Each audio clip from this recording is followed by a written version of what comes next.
Hey, practice owners, and welcome to MedSpa Success Strategies. I'm your host, Ricky Shockley, and this is where MedSpa and aesthetics practice owners come to discover strategies and tactics that help them better market and manage their practices so they can grow, improve profitability, and have greater impact for their teams and their patients. Today, we're continuing our 2025 marketing series with our video on SEO. So, this is going to be our walkthrough on search engine optimization. We're going to add some bells and whistles here. It's going to be a little different than what we did last year, hopefully more in depth and also simplified simultaneously. If you haven't watched the previous videos in the series, I really recommend you go through steps 1 through 5 before watching this video.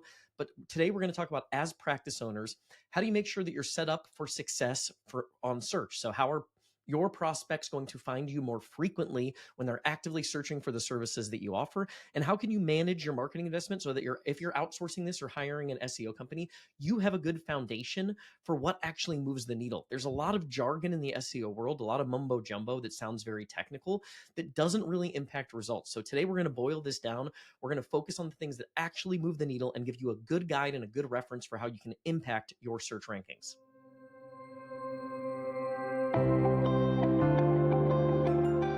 Okay, so as I mentioned, we have 5 other parts leading up to this in the series. In part 1, we talked about how to get clients to choose your med spa, consumer psychology. Why do people select one med spa over the others? And how do you ensure that you're going to be sticky when somebody does come and see you?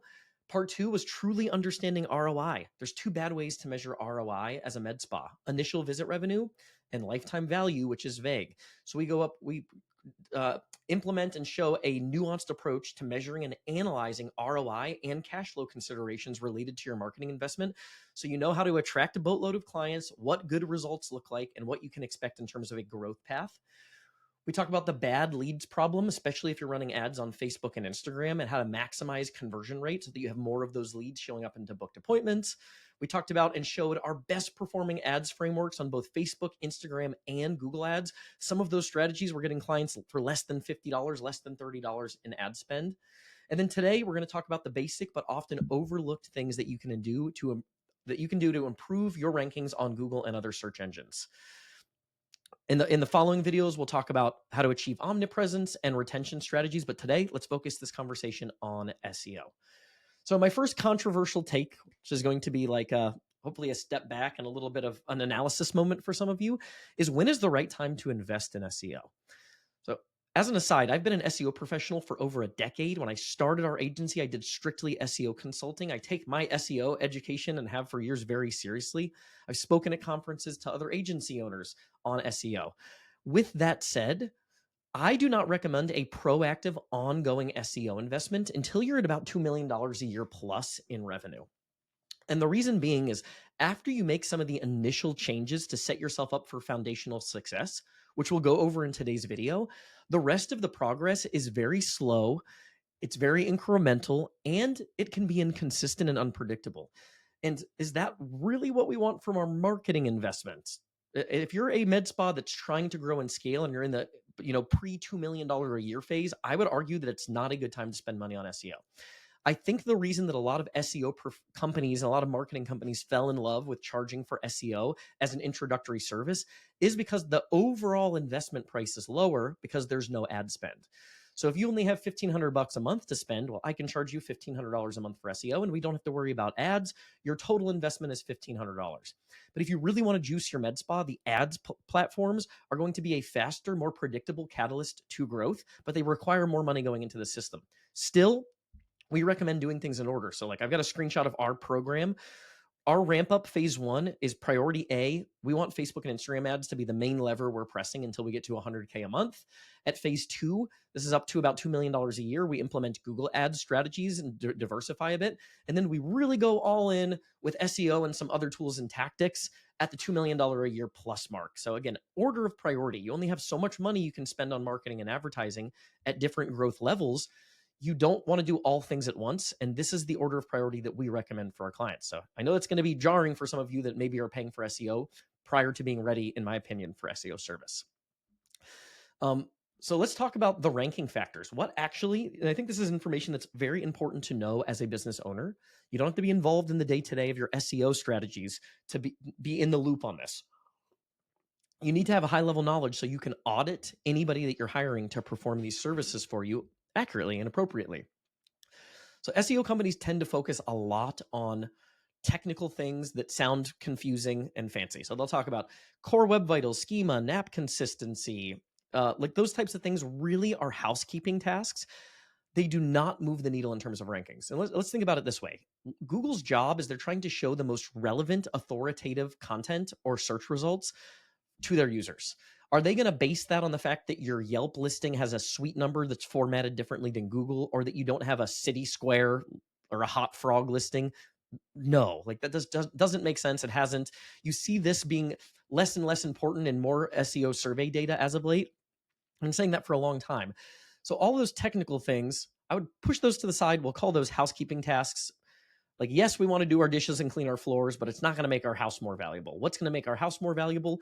It's going to be the organization and the content on our website, which we're going to talk about today. So you can go look at your website after watching this video and get a pretty good feel for, are you checking the right boxes? And then after the quality content signals are checked, the next thing that impacts search results is still backlinks. How many other trusted and authoritative websites have linked to and mentioned your business? So this is from Backlinko, but this is actually from google.com now. I'm showing my screen here for those of you that are listening to the podcast version. I'm going to read this word for word, and this is a page that was recently updated on Google's site for how search works. It says, after identifying relevant content, our systems aim to prioritize the ones that seem most helpful. To do this, we identify signals that can help demonstrate which content demonstrates expertise, authoritativeness, and trustworthiness. For example, one of the factors used to determine quality is understanding if other prominent websites link to or refer to the content. This is generally a good sign the information is trustworthy. So all this talk about links being not as important as they used to be, I think by all available evidence after the core content signals, links are the next most important thing. And that's referenced in Google's own documentation, which I just read to you there. Hey there, wanted to briefly interrupt the episode to make a quick ask. If you're a podcast listener, it would mean the world to us if you leave a review for the podcast, whether that's on iTunes or Spotify. It's something I hadn't really remembered or thought of asking for, but it does help us show up more frequently so that we can reach more people with the information that we're providing. So it would mean the world to us if you'd leave a review on iTunes or Spotify, if you're listening on audio. If you're watching on YouTube, make sure to hit the subscribe button so you're in the loop for future videos and you don't miss any of the content that we're putting out. Let's go into a little bit of a blueprint for SEO success. I already talked about when to invest in SEO and kind of why we recommend deferring that. But let's talk about things you can do upfront to set yourself up for success or to go back to the drawing board if you don't have these boxes checked. These are very easy things to have in place, but I see so many businesses and even established businesses missing these basic things. And these can have a near immediate impact on your rankings, especially if you've been around for a while and don't have these boxes checked. So the first thing we want to do is we want to make sure each service has its own dedicated page. If I've got Botox as a service, I don't want to have an injectables page that just lists Botox as one line item in a service list with 15 other toxins and filler products. The way that Google search works is somebody performs a search, Google will crawl the library of pages in their index, and they're trying to find a page or a document that matches the search query. So if I type in Botox in Nashville, Tennessee, Google is going to look for a document, a page that specifically addresses a search for Botox in Nashville, Tennessee. So we want each of these things ideally to have their own page on the website. The caveat there is want to use common sense. So people will search for Botox by name. Botox should have its own page on your website. People may search for Juvederm by name, but you don't need a separate page for every variation of Juvederm. It makes more sense to, on the Juvederm page, have a page that's optimized for what people would be searching for if they're looking for Juvederm is Juvederm. And then all of the subsections of the Juvederm product line can be contained within that page. So there's a little nuance there. I hope that makes sense. If you have any questions on that, you can leave a comment below on how to kind of separate and or combine content and to make those decisions. The next box we want to check is the information in-depth, comprehensive, and informative? We don't want to just throw up a blurb. Like the goal is somebody performed a search. They are investigating their options by visiting our website. We need to give them a compelling reason to take the next step and to feel comfortable doing business with us over the other options they're going to explore. So answer every question a client could have about the service. If you frequently asked questions, talk about what the process looks like. Talk about your philosophy and your approach. and make that really, like, think of it as this is your sales pitch. What do you need to tell a client to get them comfortable doing business with you and to taking the next step? So a couple other little tidbits I would add to that while we're on that point is I would add what's called authorship markup, or at least an authorship byline to your service pages. So if Google wants to make sure that the author of the content is credible and authoritative, even if it was written by AI, which is something we do in part, I think you want somebody who's signing off on the page as an editor. So maybe that's your lead injector on your Botox page, or your esthetician on your Facebook page. But somebody should actually be responsible for each piece of content on your website, and that's going to lend additional credibility to the content that's there. And that person serves as an editor to ensure that the information on that page is up to date, comprehensive, and informative. I would also remember that when somebody performs a search, they've already decided they want the service. So if all our page does is talk about Botox and what Botox is, we're not really addressing the next step of the purchase process. They've already decided they want Botox. So yes, do we want to include that information on the page? For sure. But I would recommend really doubling down an emphasis and a focus on what makes you different and why clients would want to choose to do business with you. So in an ideal world, you've got videos of the providers or the practitioners talking about the service, talking about their philosophy, talking about the approach, what the patient experience looks like. And I think those things will differentiate you and allow you to convert more of your traffic. So really would do that. Basic on-page things. When you've got a dedicated page for each service, you want to make sure the title of the page, so on the back end of your website, this would be called page title or meta title, to include the city name and the service name. So if it's Botox in Nashville, the page title, simplified, should include Botox in Nashville, Tennessee, Ricky's Med Spa. If you want to get a little more creative, new patient Botox specials in Nashville, Tennessee, Ricky's Med Spa. If you've got like a new patient special or a promo, maybe include that in the title, something that makes your listing more attractive than the other options. But you want to check those boxes with service name and city name in all of your page titles. And I would say also, ideally in the heading, the first headline of your page as well. We also want clear call to actions and invitations. So now you're on my Botox page. I keep using Botox just to keep the example consistent. What is my invitation? Do we do free consults? What does the consult look like? We should probably explain that. Do we have a new patient special offer where you get your first 20 units at $179 as a new patient? We should probably include that information and a call to action to schedule an appointment on that page. So clear call to actions and invitations are important. For those of you that are watching on video, I've got a screenshot here of a page that showed up at the top for Botox in Nashville. You can see following this formula. The title of the page says Botox in Nashville, Tennessee, and the headline of the page, Botox in Nashville. And as you scroll down, you have a lot of comprehensive, informative content that elaborates on their service offering for Botox. So that's the basics of on-page SEO. That checklist will get you 5 steps ahead of your competitors because most people don't go through the work to check that box. I know because we do it too. You get the web page up, you've got something there, the box is checked. Thank goodness the website's up. We move on to other things. But remember each and every day that people are stumbling across your website, whether it's because they're investigating your reputation or they're finding you from organic search or they came over from an ad and are doing their due diligence. They're looking at your website to figure out if, hey, is this med spa the place that I want to make my med spa home and to go for consistent Botox services? Do not miss the chance to give people a compelling reason to choose you with comprehensive, informative information that has clear call to actions and a personalized touch. Next thing we're going to talk about is a little SEO hack. And this is to check for keyword cannibalization on your website. So keyword cannibalization occurs when there are multiple pages that are over optimized for the same primary keyword. So I've got a screenshot here that shows one of our clients in Texas. She was ranking number 30 when we started with her for cool sculpting in Austin, and she'd been around for a while. The basic service page was decent in terms of on-page SEO, so it didn't make much sense to us that she was ranking so poorly. But when we did this little exercise, which I'm going to explain in a second, we found out that she had basically like 5 pages on her website that were optimized specifically for cool sculpting in her city. So she had an FAQ page, a benefits page, a blog post, 2 different versions of the service page. And sometimes this creates confusion where Google has 5 different documents from your website that address the same query.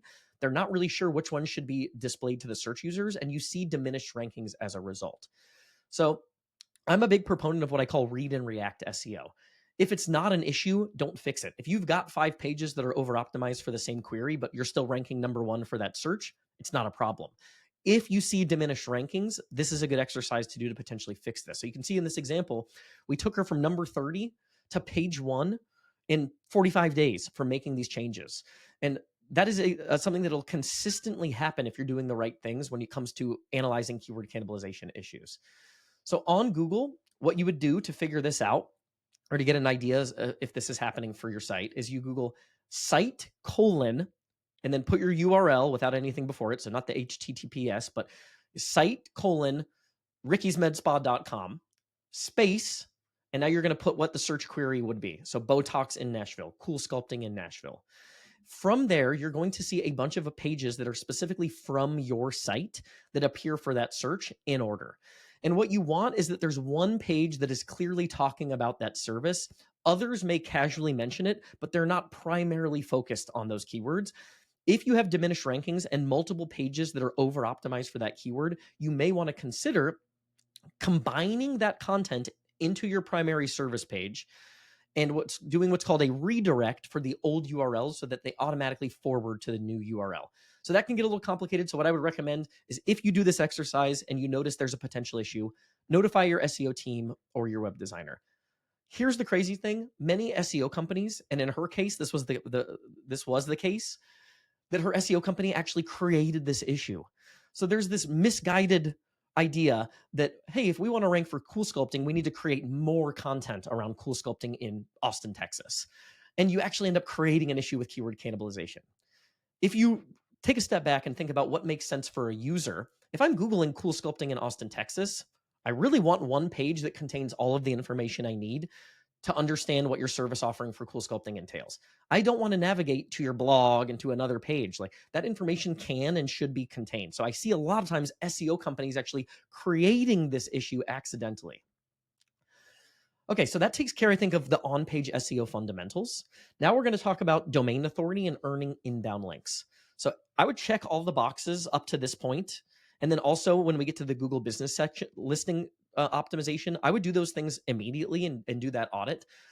On an ongoing basis, if you want to take SEO seriously, you have to be proactively earning high quality inbound links.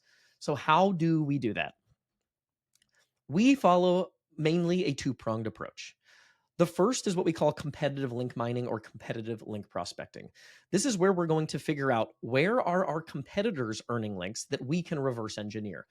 So we find all sorts of cool things. They were featured in the local news. They were the business of the week on the county blog. They sponsored a local sports team. They participated in a trade show. They do something with the local university, right? They're in the care credit directory, the practice finder directory for a product that they carry.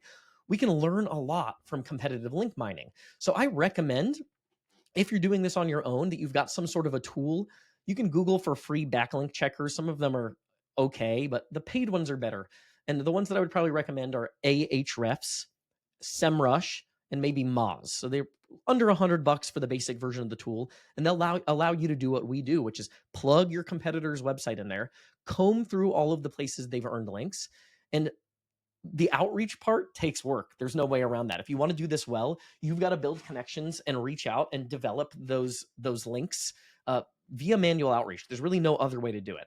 So that's a really cool and effective way to start building quality inbound links, is just researching those opportunities and pursuing those. The next thing that we like to do is PR-oriented outreach. So we have a few tools that we use for this. Source of sources, quoted with a with a W, QWOTED, and then help a reporter out. Those are three tools: source of sources, quoted, help a reporter out. If you're listening to this on this podcast, we'll try to make sure the YouTube video is also linked so you can go back to it and see some of these slides so you don't have to remember this kind of stuff. We'll use that as your mental note here. But those tools are really neat because they allow you to connect with journalists that are looking for experts to quote in upcoming articles for sometimes major media sites. So somebody from GQ or Forbes or Yahoo or realsimple.com is writing an article on summer skincare trends for 2025, and they want an esthetician or a skincare expert to comment. Or they're covering the news about semaglutide and tirzepatide, and they want someone who's a weight loss consultant or a lawyer to talk about that, right? You have all sorts of angles that you can pitch yourself as an expert for to connect with these journalists to earn high value link inclusions on major media sites. So that's something that we use. To give you a little reference, when you do that type of outreach, we generally expect 1 in 5 to 1 in 7 to actually turn into links. So you have to be on top of it. You have to be proactive. When we do it for clients, we manage that for them and help coordinate. But you can do this on your own as well, or internally if you've got a big team, something you can definitely do. And if you're going to do quoted, I recommend paying for the premium account. The last thing to keep in mind is just be on the lookout for opportunities that add real business value. So there used to be a guy who passed away. His name was Eric Ward, and he went by the moniker Link Moses. And he was doing link building before Google existed for Amazon and other sites. And he gives this great example that I love of him doing link prospecting for a business that ran scuba tours. And he ended up finding out that the local hotels in the area, most of them sent out a welcome email that had a list of things to do. So he connected his client, performed the outreach, and ended up getting his scuba tour client featured in all of these welcome emails with a special discount to get scuba tours for all the people that were staying in the hotels. Now, that's not even a link that shows up online in a public forum. It doesn't even pass SEO value, but it drives real business value, right? The same thing can be true for sponsorships, community involvement, influencer relationships. So just be on the lookout for those types of opportunities that also add real business value. With those PR tools, we've had clients featured in Women's World, the print magazine. You can literally get it on the checkout at the grocery store, which was cool. My client that had that has that framed in our office. GQ, Rob Report, Forbes, Yahoo News, and many, many others. So those tools can be really effective. I think those are an awesome feather in your cap in terms of a reputation point. You can use those in your text automations to clients and your newsletters to kind of build additional credibility. We're in a space where it's hard to stand out. And if you can set yourself apart by superior little reputation markers, why not, right? So I really love the PR tools as an option for building high quality inbound links and also boosting reputation. This episode is brought to you by MedSpa Magic Marketing, my agency. We help med spas and aesthetics practices grow with more effective marketing strategies. And I know that's a vague phrase, right? It's a vague claim. So I have an offer for you. I offer this to any new prospects. If you're interested in exploring another marketing option, a new agency, or just getting into Facebook, Instagram, Google Ads for the first time, I'd love to show you why we're different, what we're doing for clients. And we can do that via a 1.5 hour planning session where I'll outline a specific marketing plan and I'll give you all of the blueprints that we would implement if we were to do business together. Now you can take that, use that on your own, hire someone else to help you execute it, or work with us. We really don't hold anything back on that strategy call. And I think you'll have a lot of confidence in how you manage your marketing investment moving forward, understanding some of the nuances that can help you implement more effective marketing strategies for your business. So if you want to do that, you can go to medspamagicmarketing.com. So another thing I would recommend doing out of the gate is making sure there's nothing missing when it comes to your Google business listing. This is last in our list, but this is probably the most important thing we're going to talk about. Because the reality is most searches are coming through the Maps results now for med spas. If somebody's searching for a med spa or Botox or cool sculpting or laser hair removal, most people are not going to the traditional blue link results. And what we talked about in part 1 of this video is really a focus on the blue link search results. Most business is coming from the Maps results. So we're going to talk about how the Maps results work and how to optimize for Maps results performance. So the first thing to understand in terms of how the Maps results work in terms of ranking is that review volume and star rating are the two most important factors that are going to determine where and how often you're showing up in the Maps results. So I always do this example where I go to Google and I type in best pizza in Chicago. And what you'll see is the businesses that show up in the Maps results have like 12,000, 15,000, 10,000 reviews. And that's because review volume is essentially a proxy vote for how many people are actually doing business with you. So review volume is really important. So it's important to have some sort of a strategy to solicit reviews on an ongoing basis. There are all sorts of tools that you can use. We use a tool called GatherUp. You can use just basic text automation. Some of your EMRs have these tools included, but being proactive about Google reviews is going to be an important catalyst to improving your presence in the rankings. The next thing to know, though, is your star rating is really critical as a med spa. If I Google the pizza example and I see a 4.5 star pizza place that has 10,000 reviews and a mom and pop shop that has 15 reviews with a 4.9, I still probably am going to go to the place that has 4.5 that looks more popular. With a med spa, the wiggle room is very small. So I would say our lowest tier businesses in the med spa space have 4.5 to 4.7 star ratings on Google. So you might as well be a 1-star rated med spa if you have a 4.5 on Google. That's how much little wiggle room there is here. And so if you're showing up in the Maps pack, but you've got a 4.6 star rating and your two competitors that are showing up alongside you have 4.9 or 5, who do you think's getting that phone call? It's going to be your competitors that have better reviews. So we really don't want to sacrifice reputation. You need to maintain a high star rating. Really, I think the goal for everybody is 4.9 or higher. And I know that's a high standard, but I would really be shooting for a 4.9 or higher with that Google listing. And that's going to be like the main catalyst to helping you show up more frequently, as long as you've checked these next boxes. So the first thing is our business category. Make sure that the primary category makes sense. For a lot of you, it's going to be med spa. Some of you maybe dermatologist or plastic surgeon, with med spa as a secondary category. And then fill out any other relevant secondary categories. So if you do facials, facial spa. If you're a skincare clinic, add skincare clinic. The next thing that you want to look at is the bells and whistles. So make sure the description is very comprehensive. Use the entire character limit to tell a compelling story as to what you offer and why clients should choose to do business with you. Make sure you've got photos of the office, your providers. Like, make sure it looks good when people are coming across the listing and they're scanning through pictures of your spa and your practice. You don't want an old picture showing up that like is the construction picture before you opened, as like the primary photo. So if you can control it, make sure you've loaded a lot of high quality, up-to-date images in your listing. The next thing to pay attention to, obviously update your hours, make sure all of that is consistent. The next thing I see people miss a lot here is the service and the product list. So if you go to Google and you type in, let me just see if I can get this to show up for those of you that are watching on YouTube. If I Google Botox in Nashville, I'm getting a little bit of a different version, of course, now here in live time. I'll just see if I can get this to show up. So I'm going to try a couple other things here.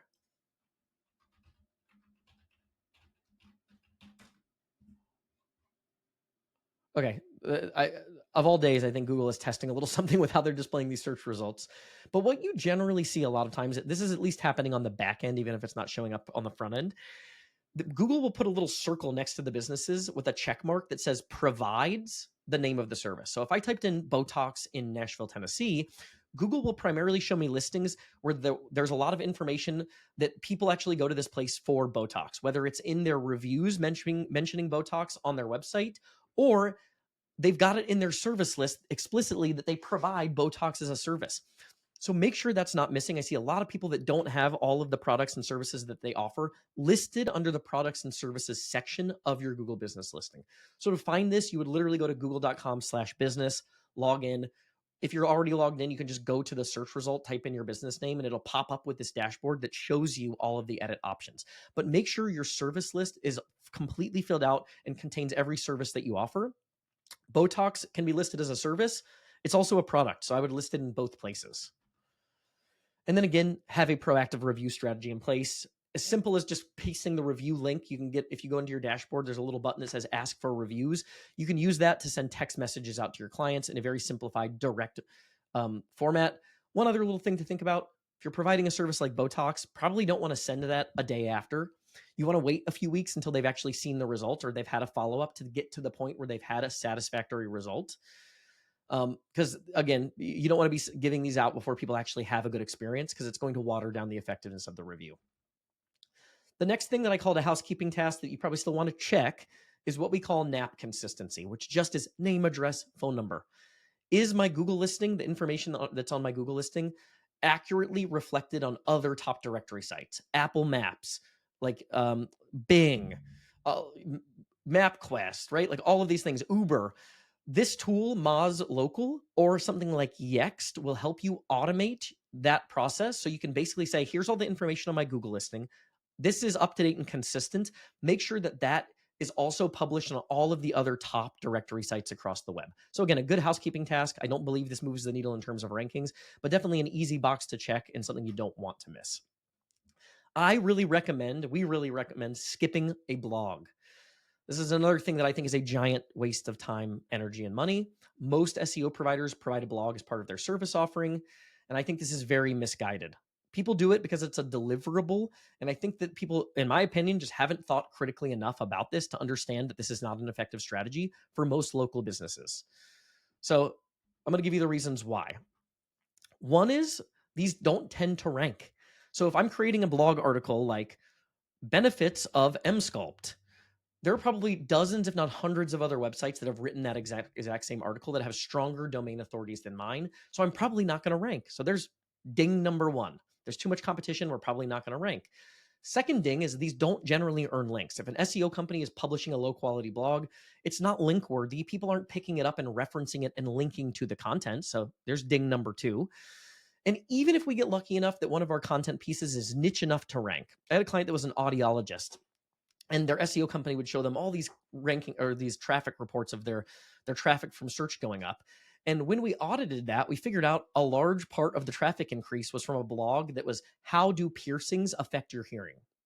This is a client that sold they were basically selling hearing aids to an older demo. So first of all, that doesn't even map to a purchase necessarily. Most likely it doesn't. And even though that one was niche enough where that content piece actually ranked, all of the traffic they got was from other areas. I think almost none of it, might have been literally none, if not none, minimal at best. People were actually local and could potentially even be clients. So it doesn't attract eyeballs from the local users, and it's also not necessary to rank. I tweeted Danny Sullivan from he's with Google now, and I asked him about this leading up to one of the speeches that I did to other agency owners. And I said, this is one of the things that's driven me nuts for years. I wrote an article about it 10 years ago, and I see so many SEO companies still incorporating a blog for their local clients. And I said, is this necessary? Because the only pitch that I'll get or pushback on my thought process here is, well, Google wants you to be creating content so that you're demonstrating expertise and authoritativeness. I think there's plenty of research from Backlinko and other sources that show that that's just blatantly not true. But Danny Sullivan from Google tweeted me back and confirmed that absolutely not. A website does not need a blog to demonstrate expertise. So there's not this idea that I have to be constantly creating content for me to be considered an expert. So that's the only pushback that I get, and I think that I can dispel that. And I think the evidence points in my direction on that. So again, that was our crash course on SEO. I hope this is super helpful. It gives you some things to implement and audit what you're currently doing, sets you up for so you have a framework for managing any future marketing investment. When should you spend money on SEO? And if you do, how do you measure success? Really, it's how are we improving the content of our web pages and the organization and structure of our site? And then how are we building and earning quality inbound links on an ongoing basis? If your SEO provider is not doing that, my contention would be they're not doing the things that truly make an impact and move the needle. If you want help with any of this, you can go to our website, medspamagicmarketing.com, and schedule a call with me. It's a no obligation call. I'll answer any questions and walk you through a further deep dive of all the strategies that we use to generate business for our clients. Thank you, and see you all on the next one.